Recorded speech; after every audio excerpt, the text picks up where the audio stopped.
Attention, please. Kick this shit.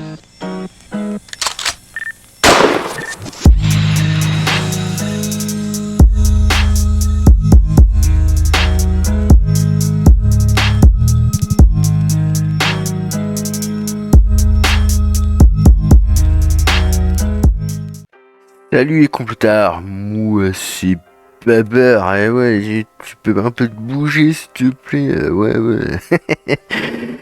Et donc aujourd'hui on est reparti pour une petite vidéo, on va un peu taper sur DME en direct, ou comme il s'appelle Draw My Economy. Et donc justement si vous aimez mon travail, et ça serait très gentil de faire le petit clic, le petit j'aime, le petit commentaire et la petite cloche. Et sans trop tarder, on va aller tout de suite au sujet de la vidéo. C'est-à-dire que en fait au départ je voulais faire une vidéo sur le prix de l'énergie, parce qu'apparemment on a de l'énergie gratuite en ce moment, bref. On verra ça dans la prochaine vidéo, mais entre temps j'ai vu la dernière vidéo de Draw My Economy et ça m'a énervé. Et donc justement on va quand même mettre des petites choses à jour, c'est-à-dire que justement on va déjà rappeler que c'est un très grand ami, Emmanuel Gave, comme on peut le voir dans ce petit screen, où il lui demande même des conseils pour savoir s'il doit acheter du BNP ou pas, d'ailleurs pour voir un petit peu ce que vaut les gaves en économie, je vous enjoins, c'est par là, vous allez avoir une petite case vers une vidéo sur Charles Gave et sa fille, On verra un petit peu ce qu'ils veulent en économie, spoiler alerte, c'est des arnaqueurs ou bien ils sont vraiment nuls, Et puis, justement, avant de dire où est le problème avec Draw My Economy, on va regarder ce petit extrait. Non, mais le Bitcoin. Alors, Franck, je vais être clair. On me demande le Bitcoin à 35 000, est-ce que tu achètes? Je vais être très clair. J'ai la même phrase que Warren Buffett. L'ensemble du Bitcoin, tous les Bitcoins de la Terre pour 5 $, je n'achète pas. Voilà, c'est clair. C'est de la spéculation. C'est de la pure spéculation. Donc, ça ne m'intéresse pas. Moi, j'ai une vision que long terme de l'investissement. La spéculation, il y a des gens qui le font très bien, mais juste 80% des gens qui font de la spéculation perdent de l'argent. Un mot de Elon Musk, une crypto peut exploser ou s'effondrer. Oui, c'est ça. Non, mais c'est pas, si vous voulez, c'est pas un investissement. Voilà, c'est du jeu. On peut à la limite dire que c'est de la spéculation, mais au sens premier de la spéculation, vous savez que le sens premier de spéculation, ça vient du latin, et le sens premier de spéculation, c'est lire dans les étoiles quand même. C'est lire dans les étoiles. C'est vous dire si c'est sérieux la spéculation. C'est des mecs qui lisent l'avenir dans les étoiles. C'est vous dire si c'est carré le spéculateur. Donc, monsieur nous dit, les crypto-monnaies, c'est pas de l'investissement, c'est que de la spéculation. Lui, il fait que de l'investissement long terme. Oh oui. Lui, il fait que de l'investissement très sûr. Oui. Et donc, justement, dans la vidéo dans laquelle on va parler aujourd'hui, la vidéo de Draw My Economy, comme on voit avec cette petite miniature, tout de suite, vous savez, ça me rappelle quelqu'un. Vous vous souvenez pas de Richard, l'autre pote à Charles Gave? D'ailleurs, on avait fait une autre petite vidéo qu'on va aussi mettre là, et qui essayait de vous vendre justement de l'investissement en Suisse et tout, de l'immobilier suisse, après vous avoir fait bien peur sur la planche à billets. Aujourd'hui, on va voir qu'est-ce que si dans My Economy, il fait la même stratégie. Alors avec sa petite miniature, oulala, la tension monte, et oui, il nous dit que les banques centrales se gavent d'or. Et vous, D'ailleurs, je vais pas refaire toute sa chaîne là, mais on a aussi un spécialiste de la planche à billets, blablabla, et il dit que ça. Bref, on va voir un petit peu qu'est-ce qu'il nous raconte dans sa vidéo. Vous avez aujourd'hui de l'or dans les banques centrales, et même si les monnaies ne sont plus directement corrélées à l'or, on voit que les banques centrales achètent actuellement de l'or à tour de bras et elle l'achète pour de bonnes raisons. D'ailleurs, l'or a toujours été quelque chose qui vous préservait à la fois des guerres, des conflits, des problèmes en bourse et de l'inflation. Or, aujourd'hui, on voit une inflation plus ou moins bien contrôlée, des guerres, des conflits, et on sent bien qu'en bourse, il est en train de se passer des choses plutôt vilaines. J'ai fait plusieurs interviews sur le sujet. Donc là, c'est toujours pareil, hein. Monsieur vous fait peur, ah, il se passe plein de choses, des guerres, de l'inflation, oulala, vous allez tous périr. L'or à l'appel me demande si c'est le moment d'investir dans le métal précieux et surtout comment faire. Je vais répondre à tes questions. L'or, ne t'en fais pas, je vais répondre à tes questions. Est-ce que c'est le moment d'acheter? Et puis, comment faire pour en acheter si cela te plaît? Et oui, alors là, dans My Economy, hein, il est toujours avec ces jeux de mots ramoucho, hein, parce que tous ceux qui se souviennent, hein, l'or à l'appel, c'était un jeu de Vincent Lagaffe, hein, c'était son jeu juste avant le Big Deal, hein, voilà. Et donc, justement, on a très hâte de nous dire comment est-ce qu'il faut acheter de l'or, hein, et comment faire, hein.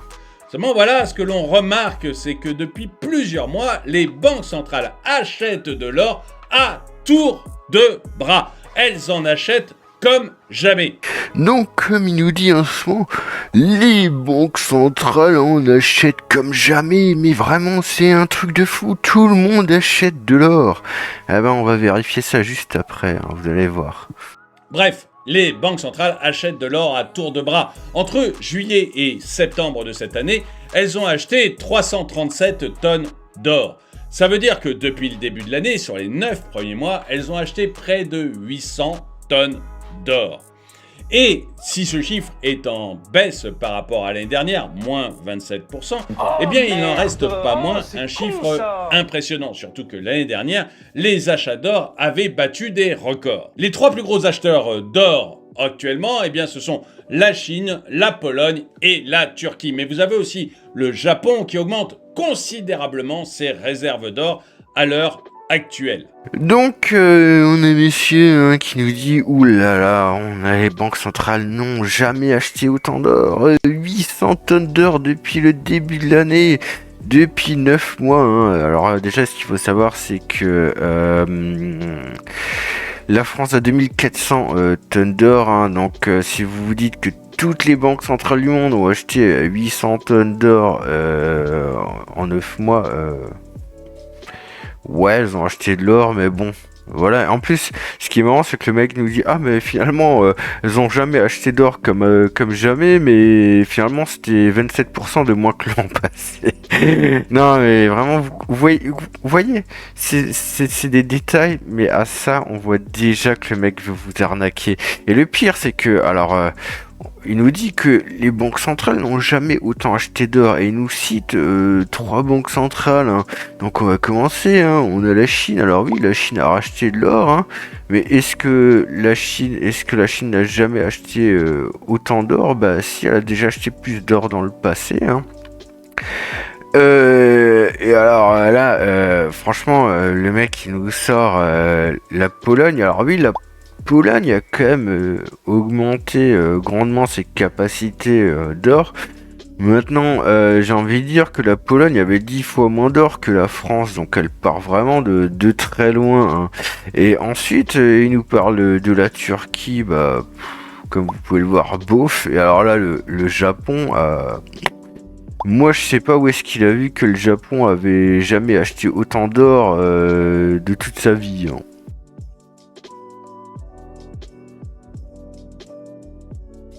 Donc, déjà sur ça, vous voyez que le mec il vous ment, il vous raconte des cracks.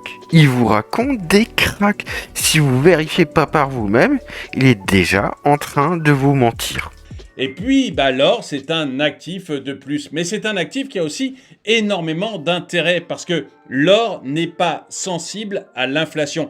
L'or, il existe en quantité limitée. On ne peut pas créer de l'or comme on crée des billets, comme on crée des obligations ou comme on crée des actions. L'or, il est en quantité limitée et son historique montre qu'il n'est pas sensible à l'inflation. On a aujourd'hui des chiffres qui nous montrent qu'une vache au temps des Romains, le prix d'une vache au temps des Romains en or, est le même que le prix d'une vache à l'heure actuelle en or. Alors là aussi, il est un petit peu biaisé, hein, parce que il dit oui, l'or n'est pas sensible à l'inflation. D'ailleurs, vous remarquerez qu'il parle jamais de l'argent, hein, il parle que de l'or. Hein. Bref. Et il nous dit oui, c'est pas sensible à l'inflation, mais vous allez voir jamais dans la vidéo, il va vous dire tiens, de 1987 à 2012, l'or n'a rien fait. L'or n'a fait que baisser et entre 1987 et 2012, ils se sont retrouvés au même prix.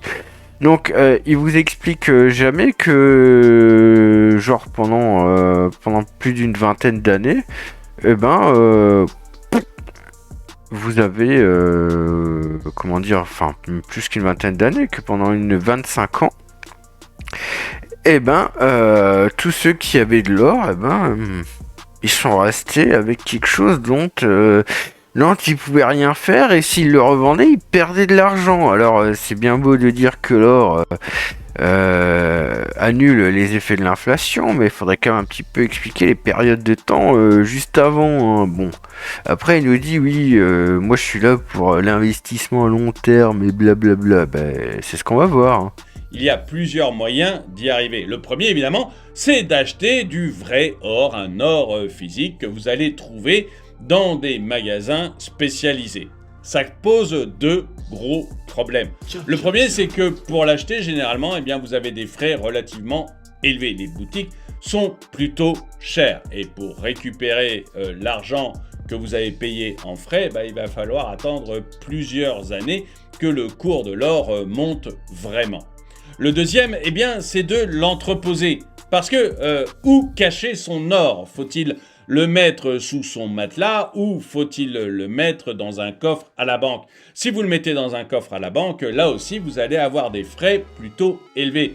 Si vous le mettez sous votre matelas, il y a la peur quand même des voleurs. Bref, acheter de l'or physique, ce n'est pas toujours très simple et c'est souvent très cher. Alors là, on commence, hein, c'est quand même assez drôle. Alors, il nous dit oui, l'or physique, vous pouvez en acheter dans des magasins, mais le problème, c'est que c'est très cher, et puis il va falloir attendre des années avant que l'or monte assez pour que vous puissiez faire des bénéfices par rapport aux frais que vous avez payés. Ouais, mais sauf que moi, je vous rappelle, hein, qui est là à nous dire que lui, il n'est pas là pour la spéculation, mais qu'il est là pour de l'investissement à long terme. Et justement, dans toute sa rhétorique d'avant, il nous a dit que justement, l'or ne se déprécie pas sur les longues périodes de temps. Donc, moi, je suis désolé, mais si j'achète de l'or ou de l'argent et que je l'ai sur moi, hein, par exemple, je sais pas, on va aller ici.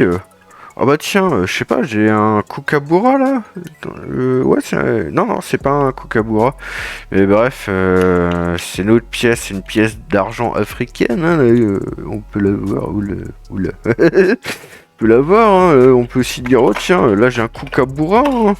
Kookaburra, il est là, le Kookaburra, vous voyez, il est joli le Kookaburra en argent. Vous le voyez, là il est dans ma main et peut-être qu'un jour je le revendrai, vous voyez ce que je veux dire? Et justement, on est là pour des longues périodes de temps, hein. Le Kookaburra il date de quand là? Il date de... je crois que je l'ai acheté début 2022, donc il va avoir 2 ans, donc écoutez, je le garde hein, comme ça, vous voyez ce que je veux dire. Et justement, si on n'est pas dans la spéculation et qu'on achète des métaux précieux, on en a un petit peu rien à faire du temps que ça va prendre pour faire un bénéfice. On est juste là pour éviter de perdre tout son argent, ou de toujours avoir un capital qui est sûr. C'est ça le but. Et moi, là, la pièce, elle est à moi, elle est dans ma main, je la tiens, elle est à moi, vous voyez ce que je veux dire? Mais là c'est pareil, alors on vous dit, ouh là là, mais comment vous allez faire pour stocker votre argent ou votre or, blablabla. Et si vous faites cambrioler, alors déjà, vous avez des assurances, hein, votre assurance habitation avec justement, si vous avez les factures, hein, si vous l'avez acheté en magasin, voilà, normalement vous êtes remboursé en cas de cambriolage. Hein. À vous de lire aussi vos contrats d'assurance habitation. Hein.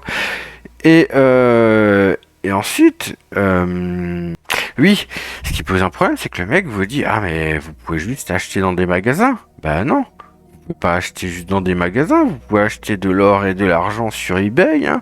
Vous pouvez en acheter sur le Bon Coin. Hein.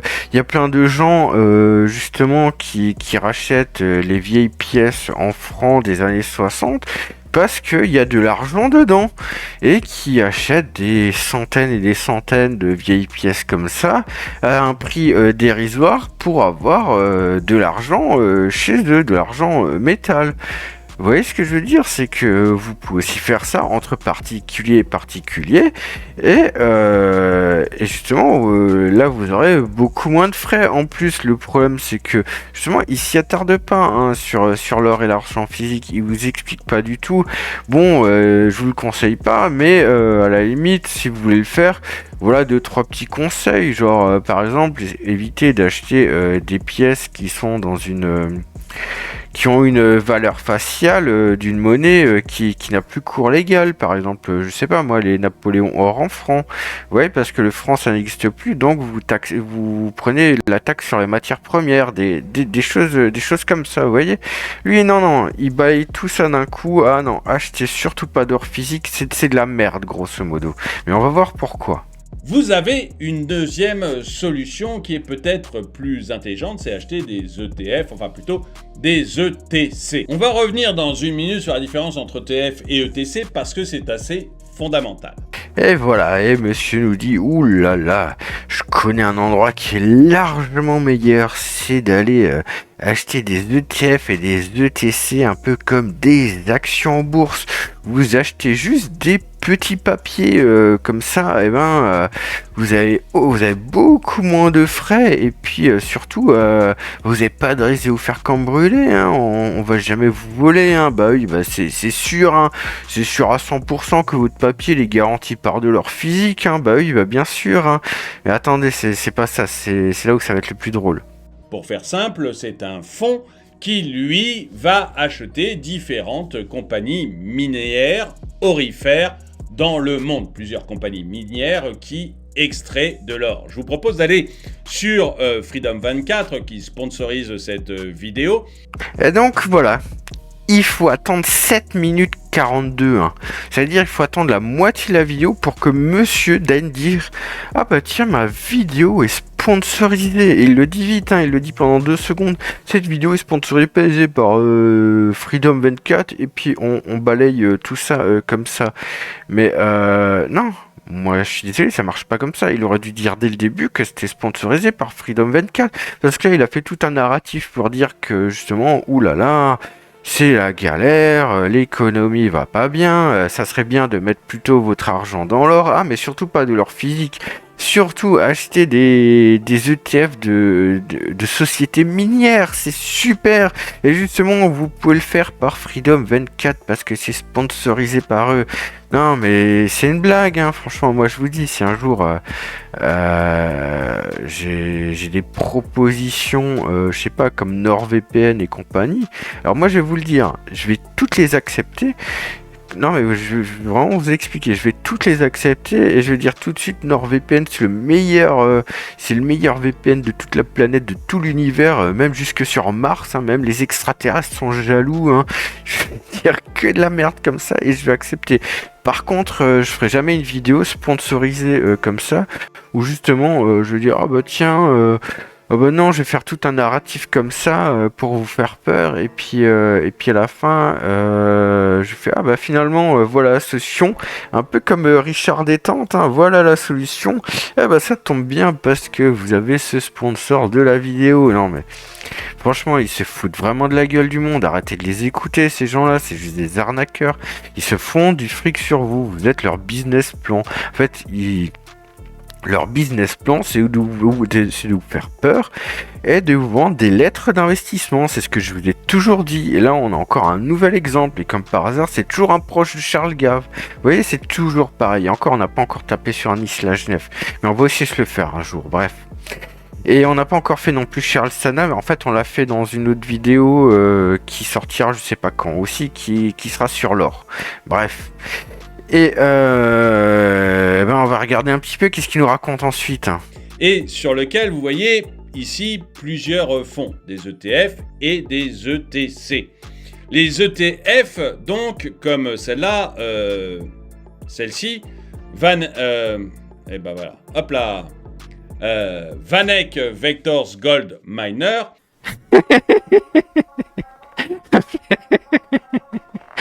Non mais c'est une blague, c'est franchement une blague. Vous avez vu un petit peu comment le mec il bégaye, le mec il sait même pas de quoi il parle, il ne sait même pas de quoi il parle. Il a cliqué sur le truc, il a vu que le truc était en train de chuter et il a bugué comme un mongol.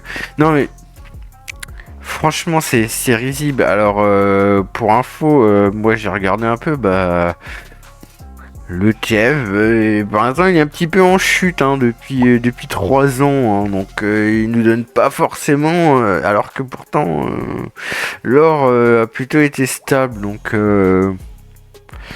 voilà, là il se retrouve un petit peu le bec dans l'eau, si je puis dire.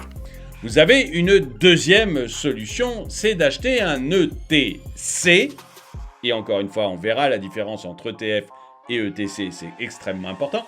Acheter un ETC sur l'or. Et là aussi, on va retourner sur DOM24 pour que vous voyez. Ici, vous avez par exemple le iShares Standard & Poor's Gold Protect UCITS. C'est un exemple, c'est pas un conseil d'achat. Vous voyez que j'en ai trouvé plusieurs des ETC qui proposent de l'or. Quand vous allez sur celui-ci, eh bien, vous voyez que vous pouvez acheter pour un prix qui actuellement est de 11,70 € et de 11 €. C'est pareil, là c'est énorme. C'est-à-dire que le mec il clique, il voit que la courbe, bon, elle est pas non plus dégueulasse, mais elle est pas à son avantage, hein. Qu'est-ce qu'il fait? Il retourne en arrière, il voit que finalement c'est mort, ça sert à rien. Il est baisé, tu vois, il est baisé. En plus, le pire, c'est qu'il le laisse, hein, c'est qu'il change même pas sa vidéo. C'est-à-dire que moi, je suis un golemon, hein, moi je mets ma vidéo comme ça, mais lui, il se prend pour un grand professionnel. Et en fait, il va quand même le laisser comme ça. C'est grave. Vous pouvez acheter une part de l'ETC, et là, par contre, vous avez un fonds qui va directement acheter de l'or. Le fonds, lui, va prendre vos 11,70 € et acheter l'équivalent en or. Et donc là, eh bien, la valeur du fonds va être directement corrélée à la valeur de l'or. Alors là, on va rentrer un petit peu dans le dur, parce que là, c'est vraiment une face de saumon, hein. J'ai envie de vous dire, retournez sur la vidéo de Richard Détente là-haut, et vous saurez quelle injure se cache derrière face de saumon. Bref. Donc il nous dit, ah bah tiens, vous allez donner vos 11,70 € et justement le TSC, il va acheter de l'or pour vous. Et c'est ce qu'on va vérifier tout de suite, hein. Alors déjà là, on va laisser un petit peu le screen. On est sur le site de la SEC, hein, qui est le gendarme américain de la finance, hein, des banques et compagnie. Et alors, vous savez, ce cher Dromai Economy qui nous a présenté ce iShare, hein, et vous allez voir que c'est très intéressant. Retenez bien ce que je vais vous dire maintenant. Et il nous dit, oui, iShare Gold Trust, machin chose, blabla. Et à qui appartient iShare Gold Trust? Comme vous pouvez le voir, iShare Gold Trust, ça appartient à BlackRock.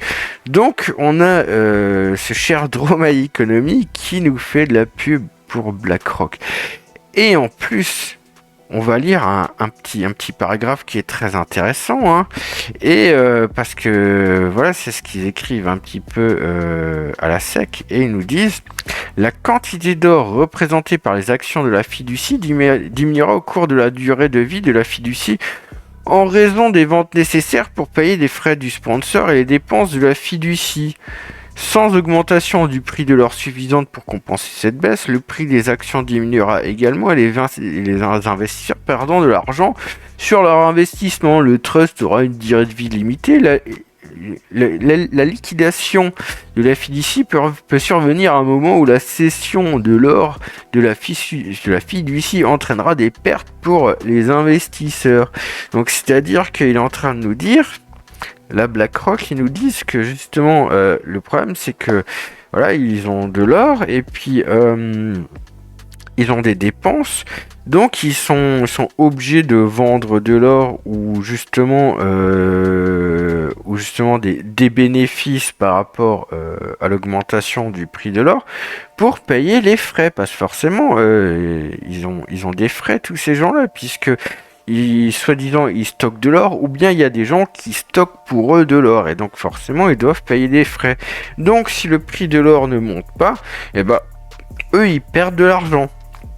Donc, c'est pour ça qu'ils nous disent que, grosso modo, eh ben, s'ils perdent trop d'argent, eh ben, ils mettront fin,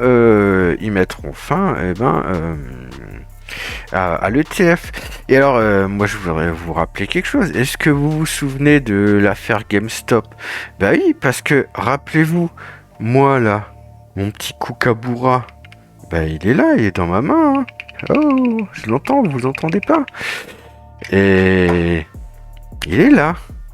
Sauf que là, vous vous souvenez de GameStop quand Robinhood a interdit toute transaction parce qu'en fait justement il y a trop de gens qui perdaient de l'argent, tous les vendeurs à découvert des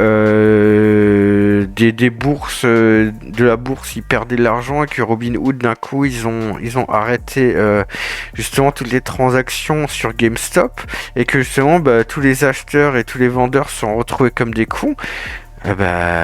Qui vous dit que ça peut pas arriver demain, un truc comme ça?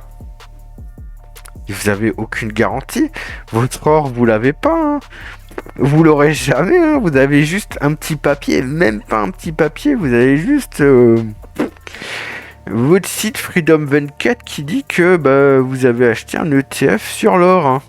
Et puis voilà, quelque chose qui est aussi intéressant, hein. On apprend que justement BlackRock, apparemment ils ont pas l'or chez eux. Donc où est-ce qu'ils l'ont? En fait c'est écrit ici, c'est déposé chez JP Morgan, hein.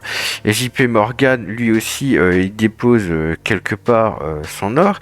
Il le pose au LBMA à Londres, qui est une place boursière des métaux précieux, grosso modo, je schématise vite fait. Et puis là, d'un coup, on arrive sur un article de BFM TV, hein. Alors, quand même, hein, je reste vraiment dans le mainstream, on pourra pas dire que je suis un gros complotiste. Et on voit que dans les coffres de chez JP Morgan, on a retrouvé 2000 faux lingots d'or, hein. Alors, j'ai envie de vous dire, vous savez, moi, là, mon petit argent, il est garanti, hein, celui-là.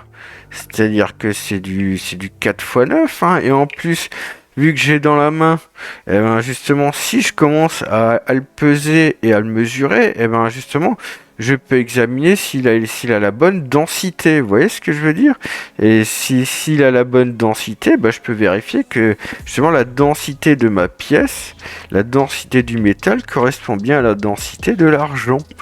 Et donc, vous voyez, moi là, avec ma petite pièce, je suis sûr que c'est du vrai.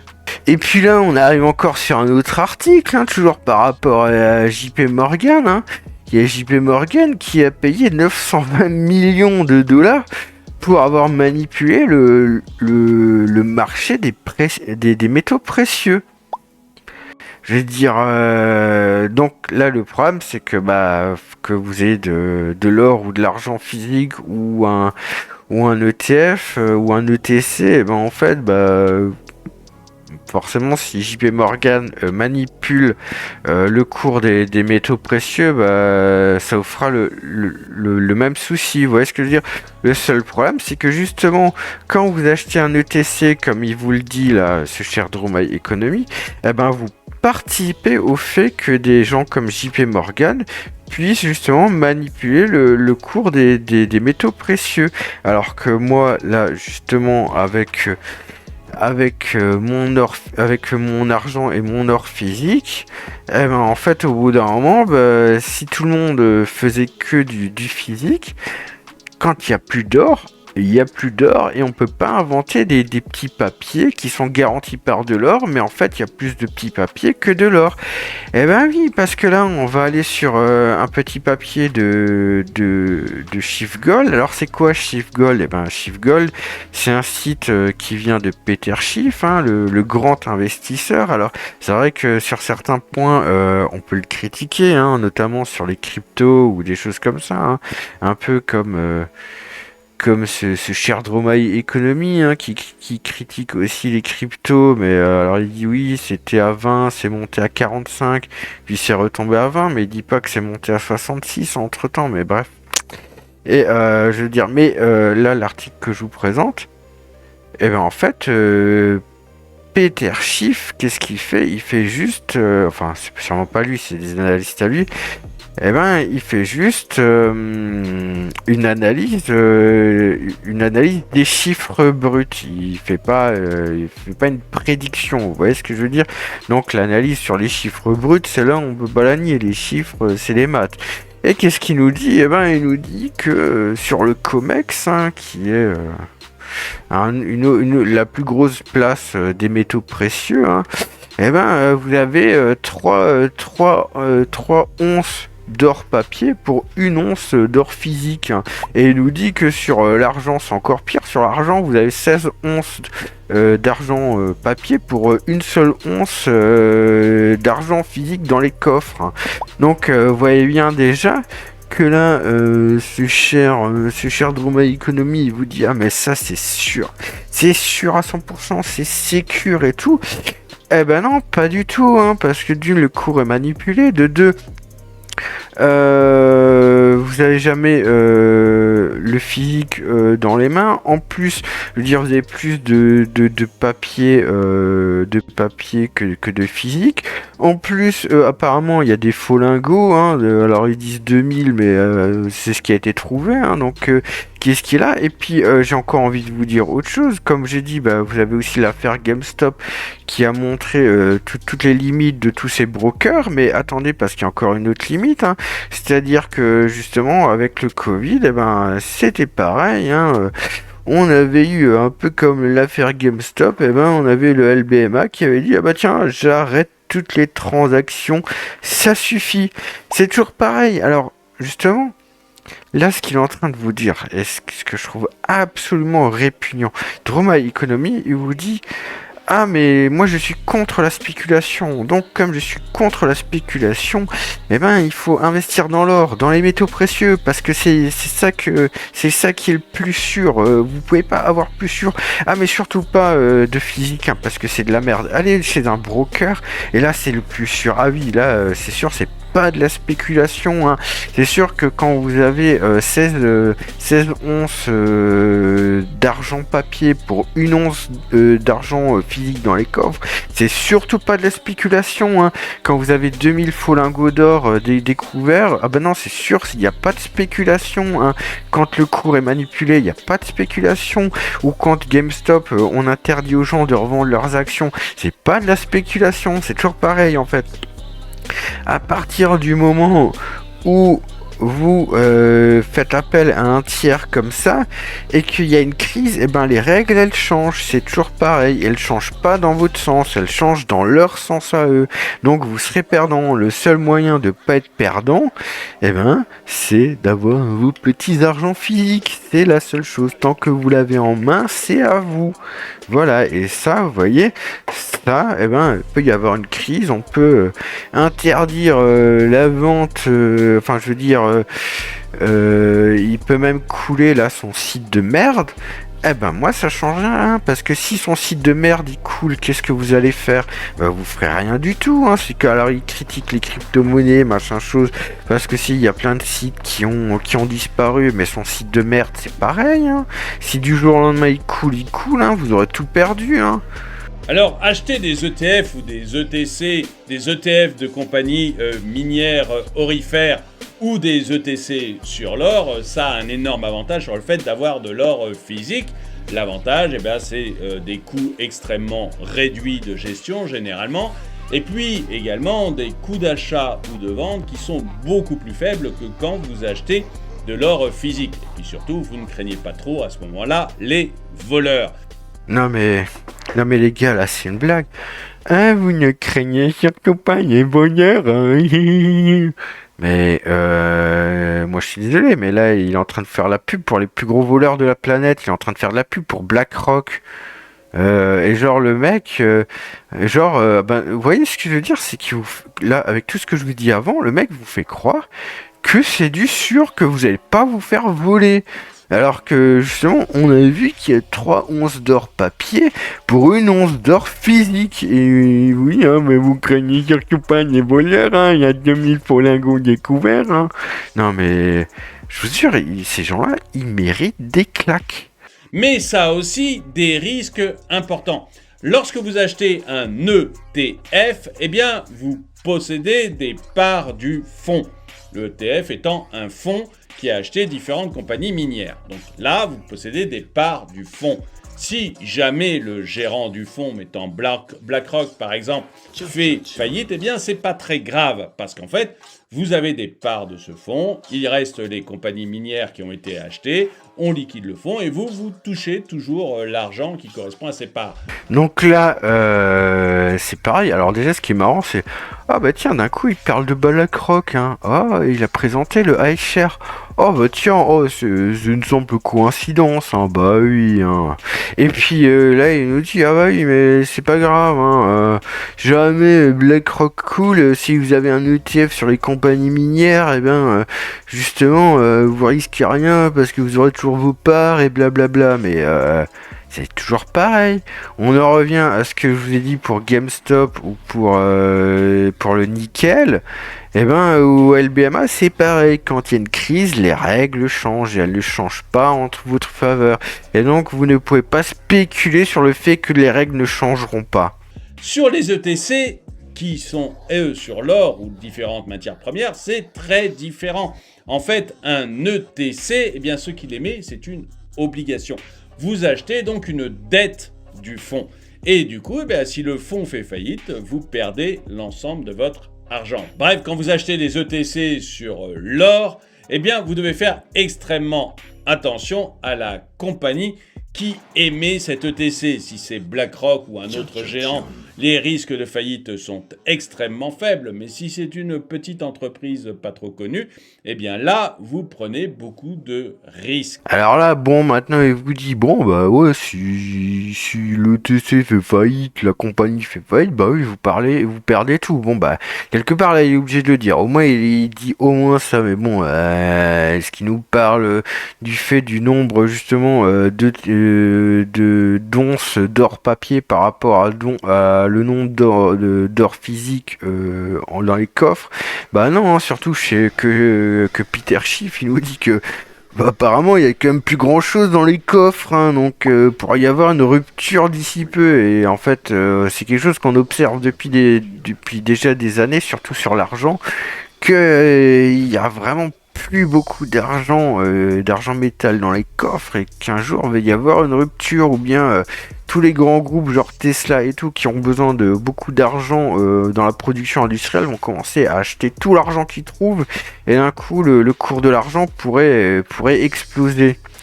Et mais là aussi, vous avez remarqué, tiens, il parle de nouveau de BlackRock. Ouais, c'est sûr que si vous prenez un ETC qui vient de BlackRock, vous n'avez pas beaucoup de risques. Ça veut dire que vraiment le mec, il savait très bien que quand il vous parle de iShare, eh ben, il sait très bien que c'est BlackRock derrière. Le mec est un VRP de BlackRock. Vous voyez ce que je veux dire? Draw My Economy est un VRP de BlackRock. Il vous fait peur pour que vous achetiez des ETC de chez BlackRock. Ok? Vous comprenez mieux, non? Ou qui c'est? Ou faut que je fasse un dessin? Faut que je fasse un dessin aussi de qui c'est Charles Gave? Est-ce que vous voulez voir une vidéo? Vous tapez Charles Gave est-il un imposteur? Vous allez tomber sur une vidéo d'un trader. Alors, je n'ai pas trop fait gaffe à ses performances à lui, mais il vous prouve par A plus B que Charles Gave, il vous vend de la merde. D'accord? C'est pareil. Et bien la Draw My Economy, c'est un VRP de BlackRock. Il vous fait peur pour vous vendre du BlackRock. C'est compris? Et je crois que la règle qu'il faut suivre, surtout en ce moment, c'est la diversification. Moi, par exemple, eh bien, j'ai des actions françaises, européennes, américaines. J'ai des ETF sur des indices extrêmement larges comme le Standard & Poor's 500. Et je vous avoue que je regarde de très près le fait de pouvoir peut-être acheter un ETC sur l'or auprès d'une très grosse compagnie. Donc, vous avez le mec qui vous dit « Ah, mais ce qu'il faut faire, c'est être diversifié, complet. » Et au final, c'est quoi sa grande diversification? Le mec, il fait que investir en fait dans les ETF et dans la bourse. Et en fait, c'est la seule diversification qu'il a, c'est simplement qu'il va avoir différents ETF. Bah, moi, je suis désolé, ça, c'est pas de la diversification. À la limite, vous prenez son ETC de merde là de BlackRock. Vous en prenez un petit peu. Pourquoi pas? Allez hop, vous en prenez un petit peu. Vous prenez là, hop, du physique, un Kookaburra, d'accord? Des choses comme ça. Vous prenez encore un petit peu de crypto-monnaie. Vous achetez une voiture de collection. Vous achetez des montres de collection. Vous achetez une propriété. Une seconde propriété, pas forcément pour la louer, simplement pour mettre votre argent dans quelque chose. Vous achetez des francs suisses, vous achetez du dollar. Ça, c'est être diversifié. Ça, c'est avoir des choses différentes. Lui, il parle simplement de se diversifier dans une seule catégorie. Alors, c'est vrai que vous pouvez avoir quelques actions en bourse, des ETF, des ETC, mais ça, c'est que des sous-catégories de la catégorie diversification. Comme je vous ai dit, la vraie diversification, c'est de prendre des choses de la bourse, de prendre des choses physiques, de prendre des cryptos et compagnie. Vous voyez ce que je veux dire? Là, vous avez différentes catégories. Et après, quand vous allez acheter des cryptos, bah, vous allez continuer à vous diversifier, mais dans cette sous-catégorie. Alors, vous allez prendre du Bitcoin, de l'Ethereum, du Matic, des choses comme ça. Et même, pourquoi pas, du Dogecoin, mais en toute petite quantité pour voilà. Et souvenez-vous, le mec est là, il dit ah moi j'ai fait de l'investissement. Ben non, il fait que de la spéculation. Il vous dit qu'il fait de l'investissement alors qu'il fait de la spéculation, ce gros naze. C'est quand même incroyable. Et vous êtes plus de 100 000 ou je sais pas combien le chiffre, mais arrêtez là, arrêtez, réveille-toi mec. Tu payes ton essence 1,80 €. Tu crois que c'est lui qui va te sauver ton épargne ou quoi? Mais t'es fou quoi, arrête de le suivre, c'est un mongol hein. Il te vend que de la merde hein. Moi un mec comme ça, mais je veux dire à partir du moment où il se fait sa vidéo comme ça, mais plus jamais je regarde ses vidéos, c'est fini. Par exemple, chez Freedom 24, eh bien, vous pouvez trouver des actions françaises, européennes, asiatiques, américaines, de large gamme en ce qui concerne les obligations ou les ETF, et même des investissements alternatifs. Vous avez même des plans d'épargne qui rapportent du 6,12% en US dollars, ce qui est une bonne alternative au livret A. Vous voyez, le mec vous dit, je suis contre les cryptos, je suis contre la spéculation, mais investissez chez Freedom 24, achetez vos putains d'actions, vous pouvez acheter des actions asiatiques, et même, comment il dit ça, des investissements alternatifs. Mais ça veut dire quoi ça, des investissements alternatifs? Ça veut rien dire du tout, c'est de la spéculation pure, Mais franchement, arrêtez de regarder ces guignols, arrêtez, il vous en fume. Et vous vous rendez compte ce qu'il vous dit? Ah, mais vous pouvez même faire de l'épargne à 6,24% ou je sais pas combien là. Vous mettez tous vos économies sur ce putain de site au lieu de le mettre sur votre livret A. Mais y a quoi comme garantie? C'est quoi la garantie? Je veux dire, le livret A, bon, alors le fonds de garantie, il est déjà pas ouf, hein, je crois qu'il est de quelque part, si on divise par la population française en prenant les enfants, ça va être quelque chose comme 80 euros par foyer, hein. On vous dit que ouais, vous êtes assuré pour 100 000 euros, mais il y a que 6 ou 7 milliards d'euros dans le fonds de garantie. Mais au moins, vous avez quand même une garantie. Vous avez l'État qui est derrière, qui peut aussi garantir un minimum. Même s'il faudra faire confiance à l'État. Mais là, qui vous garantit? Mettez tout votre argent sur ce putain de site de merde et faites-vous scam. Non mais... franchement, j'hallucine. La moralité de ces gens, ils se disent moraux, mais en fait, ils sont horribles. Horribles. Alors attention, si vous investissez sur l'or, d'ailleurs c'est la même chose sur les actions ou les obligations, vous devez savoir que c'est un investissement de long terme. L'or va fluctuer peut-être même rapidement sur les jours ou les mois qui viennent. Ce n'est une protection contre l'inflation, ce n'est une protection contre les guerres ou les cracks éventuels que sur le long terme. Donc, si vous achetez des ETF ou des ETC sur l'or, eh bien, vous devez absolument le faire sur le long terme avec de l'argent dont vous n'aurez pas besoin dans les années qui viennent. Là, c'est pareil, il nous dit non, il faut pas compter sur les jours ou sur les mois qui viennent. Donc, il nous fait comprendre que justement, il nous dit c'est sur le long terme, donc c'est sur des années. Donc, si c'est sur des années, c'est quoi le plus risqué? Est-ce que c'est d'abord ma petite pièce physique, là, mon petit Kookaburra, là, ça fait des années je l'ai maintenant. Ça fait presque 2 ans, elle est dans ma main. Ok, j'ai peut-être pas gagné d'argent et j'en ai peut-être même un petit peu perdu si je la revendais aujourd'hui comme ça dans un magasin. Mais elle est là. Elle est là. Qui me dit que son putain d'ETF, il est là dans 2 ans? Bah non. Bah non, tu vois. Donc si déjà c'était sur du long terme, achète du physique. Si t'es dans la spéculation, achète un ETF ou un ETC ou ce que tu veux, des actions. Mais non, si tu veux pas faire de la spéculation, achète du physique, c'est comme ça. Le physique, il est chez toi. Enfin, il est chez toi, il est dans ta poche. Après, tu te débrouilles, tu le caches, hein. Là, j'ai sorti mes pièces pour la vidéo, mais voilà. Moi, j'ai du physique et je le cache. Et j'ai des factures. Et je suis garanti par mon assurance habitation si j'ai les factures, d'accord? Donc ça, c'est du sûr. Son truc, c'est de la merde. Bref, pour terminer cette vidéo, actuellement, les banques centrales achètent de l'or à tour de bras et le prix de l'or fluctue énormément. Attends, j'ai rêvé là. Il vient de me dire quoi là? Le prix de l'or fluctue énormément. Le prix de l'or fluctue énormément, mais alors déjà il est marrant. Le prix de l'or fluctue énormément, ça veut dire quoi là, à la hausse ou à la baisse? Bien sûr, il va vous faire croire à la hausse. Bah non, le prix de l'or il fluctue pas énormément, hein. Je vais vous le montrer là, juste là. Et ben le prix de l'or, ça fait 3 ans qu'il est dans un range. Et quand est-ce qu'il va sortir du range? Eh ben on ne sait pas. Donc il se fout de votre gueule. Il se fout de votre gueule du matin au soir, il se fout de votre gueule. Et d'ailleurs, justement, on va revenir quand même sur comment dire, des petites choses qu'il a dites par rapport justement aux euros numériques. Alors déjà, juste pour... parce que justement, il a fait plein de vidéos sur les euros numériques, mais jamais il vous a parlé du taux de change, comme je vous ai dit dans cette vidéo, hein, sachant qu'on a encore 2 petites vidéos à faire. Hein. Et justement, dans cette vidéo, il nous dit quoi? Ah bah ouais, ça serait tellement bien si en fait la banque centrale donnait 1000 euros numériques par mois à tout le monde et qu'on doive les dépenser à la fin du mois parce qu'ils vaudront plus rien. Ça serait même l'idée la moins bête qu'on ait jamais eue dans le système keynésien. Mais il se fout de la gueule de qui? C'est rendre tout le monde en esclavage, hein. Regardez ça. Donc moi, c'est ça qui me fait peur sur l'euro numérique.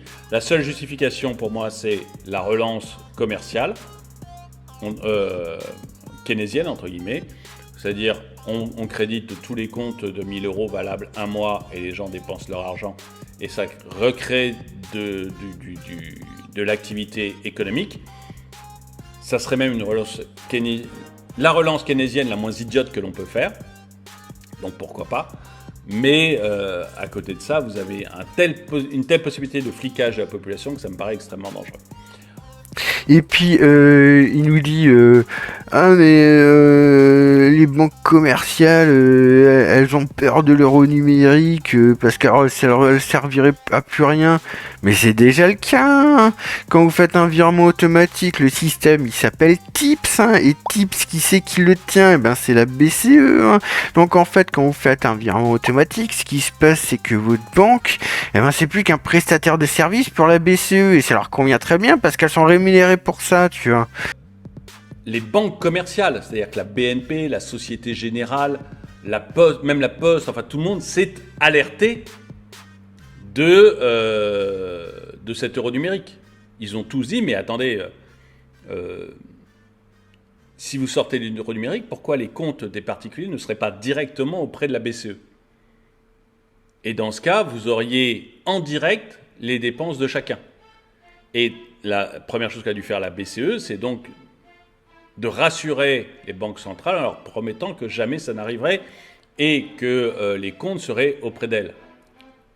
Mais les banques commerciales ont été affolées parce qu'elles ont compris que qu'elles pouvaient sauter du jour au lendemain et que votre compte pouvait du jour au lendemain être auprès de la BCE. Et donc, l'intégralité de vos comptes, etc., pourrait être du jour au lendemain auprès de la BCE. Donc, vous avez même ces banques-là qui se sont inquiétés de l'euro numérique, qui aujourd'hui sont obligés de croire sur parole Christine Lagarde. Et puis il nous dit, mais à quoi ça va servir ces euros numériques là maintenant? Moi je comprends pas parce que ma CB elle fait la même chose. Vous voyez, leur idée c'est de dire, voilà, on utilise de moins en moins les espèces, on pourrait utiliser l'euro numérique. Pourquoi faire? Voilà, ma grande question c'est pourquoi faire? Aujourd'hui, quand je vais chez n'importe quel magasin, j'ai, moi, sur mon téléphone, j'ai ma carte bancaire qui est enregistrée, je paye avec mon téléphone. Donc ça, c'est quelque chose que l'on fait. Et ça remplace le cash. Moi, je paye rarement en cash, je paye souvent avec cette carte bleue ou avec mon téléphone, mais pour des toutes petites sommes. Donc, Fabio, à quoi va me servir ton euro numérique? Parce que mon truc le fait, hein, ma carte le fait. Et quand on est plusieurs à payer, y en a un qui paye pour tout le monde avec Revolut ou avec Lydia, et après chacun le rembourse avec Revolut et avec Lydia. C'est hyper simple. C'est hyper simple. Donc là, vous voyez, là il y a un truc surprenant, je trouve, parce que l'un de leurs arguments qui est de dire les gens utilisent de plus en plus de moins en moins du cash, et donc il faut qu'on leur donne un système, mais ce système il existe, les gars. Alors il faut que j'apprenne au gouverneur de la Banque Centrale Européenne que le système existe, qui s'appelle juste Lydia ou Revolut, voire carte bleue. Donc, nous racontez pas de billevesée. Votre remplacement des euros par l'euro numérique n'a rien à voir avec le fait qu'on utilise de moins en moins de cash. Parce qu'on n'en a pas besoin. En fait, si c'est pour faire ça, tout le monde paye maintenant sans contact avec son téléphone ou sa carte. Donc c'est pas ça la réalité. La réalité, c'est pas ça. Ça ne peut pas être ça. Enfin, vous dites-moi, hein, honnêtement, voilà, là j'ai Véronique qui dit, même pour payer 50 centimes avec la carte bleue, on peut. Alors, à quoi ça sert? Bah oui, c'est ça. Ils nous disent, c'est parce que vous utilisez de moins en moins les espèces. Non, ça, c'est pour nous le faire avaler, ou du moins pour trouver une raison, ou alors que eux peut-être ne payent pas comme ça, mais tout le monde paye vraiment des sommes ridicules maintenant avec truc. Oui, c'est des carabistouilles, tout à fait. Ça, on verra dans une autre vidéo, mais grâce à ça, ils vont vous proposer des solutions de paiement que vous avez jamais vues, que vous pouvez même pas imaginer. Et c'est comme ça qu'ils vont vous séduire. Et ce mongol, il comprend pas. Mais évidemment, il s'intéresse pas aux crypto-monnaies. Il y comprend rien. C'est pour ça qu'il s'y intéresse. C'est pour ça qu'il aime pas, parce qu'il y comprend rien. C'est juste à cause de ça. C'est parce qu'il sait pas tout le potentiel qu'il y a derrière. Comment on va pouvoir vous arnaquer grâce à ça? Il a encore rien compris. C'est un nul. Vous avez compris? C'est un nul et faut plus le regarder. Pas vous dire que je vous interdis de le regarder, vous faites ce que vous voulez, mais putain, c'est grave. Eh ben moi sur ce, hein, j'en ai assez vu, j'en ai assez vu, je vais encore me taper le montage, croyez-moi que ça va me casser les couilles de le rien entendre dire tout ça. Et ben sur ce, moi les amis, je vous souhaite une bonne journée, une bonne soirée, et je vous dis ciao les complotards.